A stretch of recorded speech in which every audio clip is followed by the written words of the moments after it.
Mid-21st century, after conquering the moon, people desired more, and Mars became the new goal. The first ever manned flight to the Red Planet is underway, led by experienced astronaut Alexander Shapaev. Although the flight itself is successful, upon entering Mars's atmosphere, the landing module is hit by a meteor shower, causing it to encounter a sandstorm. Back on Earth, the head of Central Flight Control, Kovalev, orders Shapaev to take manual control of the module, but this fails to rectify the critical situation. Then, Kovalev commands the activation of the return program and the detachment of the small module from the main ship. However, the equipment fails. Shapaev manually detaches the module, saving the main crew. His colleagues can now return to Earth, but this astronaut cannot. Kovalev is deeply affected by the incident, while his interview about the upcoming Mars mission plays on TV, not foreseeing the tragic outcome. Once, Kovalev and Shapaev dreamed of flying to the Red Planet, but Kovalev never imagined his best friend paying with his life for it. Now, as the flight director, he must inform the world of the disaster. Kovalev steps out to address the gathered journalists. Meanwhile, on Mars, it turns out that although the module is severely damaged, the astronaut is alive. Shapaev establishes communication just as Kovalev announces the astronaut's death on television and his heroic act of saving the main ship and crew. Upon learning this, Kovalev rushes to the communication screen, overjoyed to see his friend alive and well. Later, he begins calculating rescue options and asks Minister Rogachev to expedite the next expedition, which could save Shapaev. The minister is horrified by the impending costs. At the same time, a popular TV host reports the Mars disaster to the president of the television corporation, suggesting a show about space dogs instead of a hopeless report on the man stranded on Mars. However, the president advises delving into this topic and calls Kovalev to propose creating a show with his astronaut. A live broadcast from another planet is sensational. Kovalev is outraged by his cynicism as a man is left utterly alone millions of kilometers from his home planet with little hope for rescue. But the corporation president explains that all funds raised will go towards rescuing astronaut Shapaev, showing the world that people do not abandon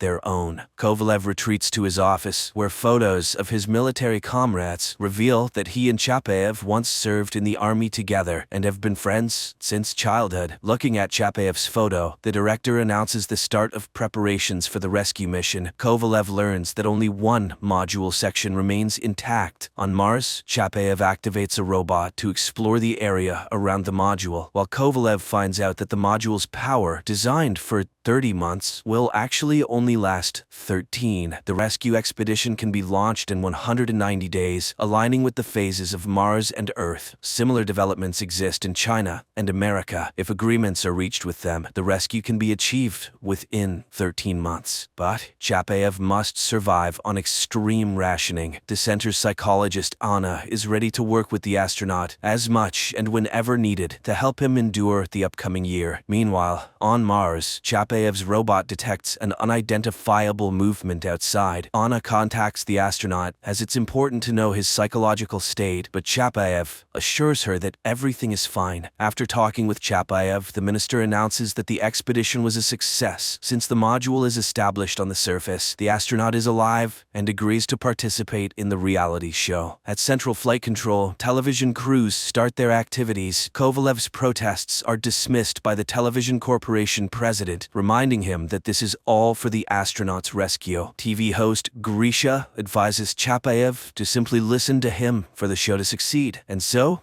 the show begins. The TV host introduces the world to the man cast to the edge of the universe, but Shapaev takes the floor and starts simply talking to people, sharing what he has learned about Mars. He does this with a great sense of humor, winning the love of the Earthlings. However, the man struggles with the loneliness on an alien planet. One day, he contacts Earth because he heard strange sounds, but the communication specialist Peter detects nothing unusual, and Shapaev disconnects. During this time on Earth, the TV host again urges the president of the television corporation to abandon the filming, but he then reveals the true nature of the show. Live observation of a man on the brink of life and death. Shapaev quickly becomes first a Russian and then an international celebrity. He is nicknamed The alien. Videos of his broadcasts about the structure of the universe rapidly gain views on social media, and his live connections draw vast audiences. Children ask their questions, to which the astronaut responds simply and clearly, earning him immense love from viewers. However, some envy the astronaut's fame. Anna's fiancé, Pyotr, starts to feel jealous of Chapayev, with whom she communicates for several hours a day, a fact noted by the TV host. Unexpectedly, the downside of the show becomes apparent. The live broadcasts consume a lot of energy, and Chapayev can only survive under conditions of increased conservation. But the president of the television corp insists on continuing the show, as the more money they earn, the faster they can organize a rescue expedition. Kovalev announces an increase in broadcasts despite Anna's outrage. Meanwhile, on Mars, Chapayev continues to conduct planned experiments and occasionally hears strange sounds, which Pyotr consistently misses. One day, the astronaut begins to suffer from terrible headaches caused by some unknown radiation, but then they suddenly stop, and he hears his mother's voice, which delights him. The next day, he tells young viewers about the universe, space, and Earth. The children listen to him, holding their breath. Suddenly, he confesses that from the very first day on Mars, he felt like he was hearing sounds, as if someone was trying to talk to him, and now he is sure that he is not alone on Mars. This conversation causes alarm at the flight control center. Apparently, Chapayev is starting to hallucinate. The minister demands to find out what is happening with Chapayev. Psychologist Anna requests a private conversation with the astronaut. Chapayev confesses that the sounds he heard seem to express what is inside him, as if he is the cause of everything happening, not the consequence, as if there is no time, no space, not even Mars. It seems that people created this reality and are now trying to understand it. People create universes, planets, harmony, or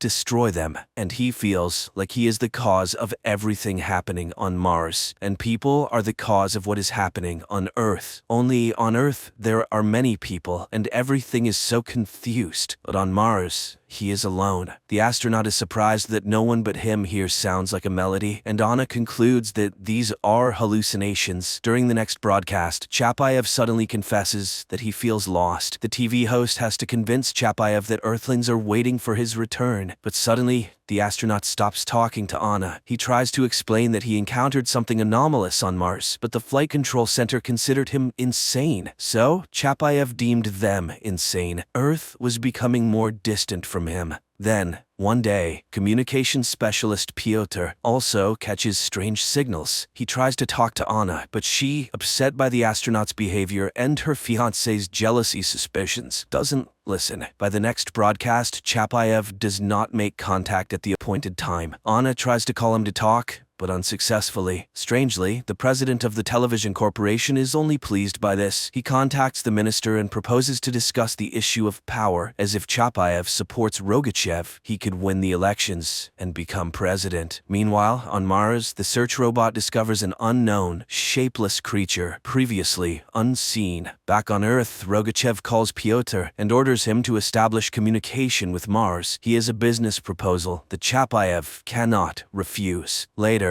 the astronaut goes on air with a rather strange message about life on Mars, showing a toy Martian. Then he agrees to participate in a new show called Chapayev Knows, where he starts giving advice in virtually all spheres of human life. He becomes the most popular person on the planet. Anna realizes that something is wrong, and one day she literally corners her fiancé, demanding he tell her everything he knows, and he confesses that there were indeed some sounds on Mars, but it's impossible to talk to Chapayev because all communication channels are blocked. The astronaut continues to explore Mars with the robot. Meanwhile, on Earth, Kovalev comes to the minister. The money is collected, and it's time to start the rescue expedition. But suddenly, the minister declares that rescue is impossible under any circumstances. Chapayev is a routine loss. The funds raised from the show have disappeared into thin air. The program is winding down, and Kovalev is fired.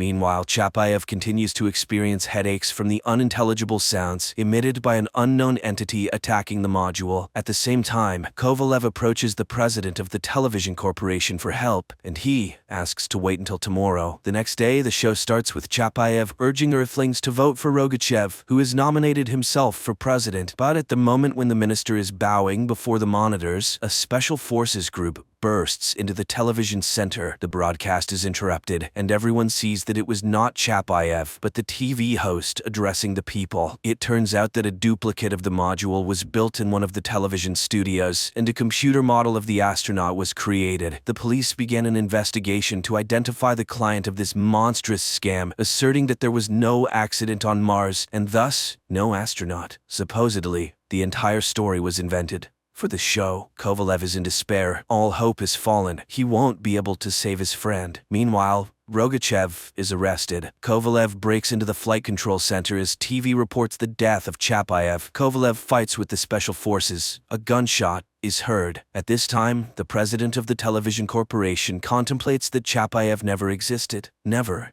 But the astronaut does exist. A wounded Kovalev reaches the employees of the flight control center and contacts Chapayev on Mars. He apologizes for Earthlings who are only interested in money and power. Kovalev tells his friend that the government decided to tell the world that there was no module, no landing on Mars, and Chapayev died several months ago on Earth while on duty. It was all fiction for the show, but if he could give people a sign, then the connection is cut off. An emergency news broadcast airs. American satellites recorded an explosion on the surface of Mars in the Cupid's Plateau area. All experts affirmed that it was the module of the International Martian Expedition, which is direct evidence that astronaut Chapayev was indeed on Mars. The astronaut, after the explosion of the module, goes into the deserts of Mars and talks about what the unknown Martian entity told him. Chapayev understood that humans inadvertently are the creators of the material universe. Each moment in time is an act of creation of the universe. Humans are creators who come and simultaneously create this material world to understand it. It's like the double-slit experiment in quantum physics, a well-known experiment confirming the immaterial nature of our universe, where elementary particles become matter only when observed. Humans are the cause of all misfortunes and catastrophes in the universe, just as each person individually is the cause of everything happening in their own life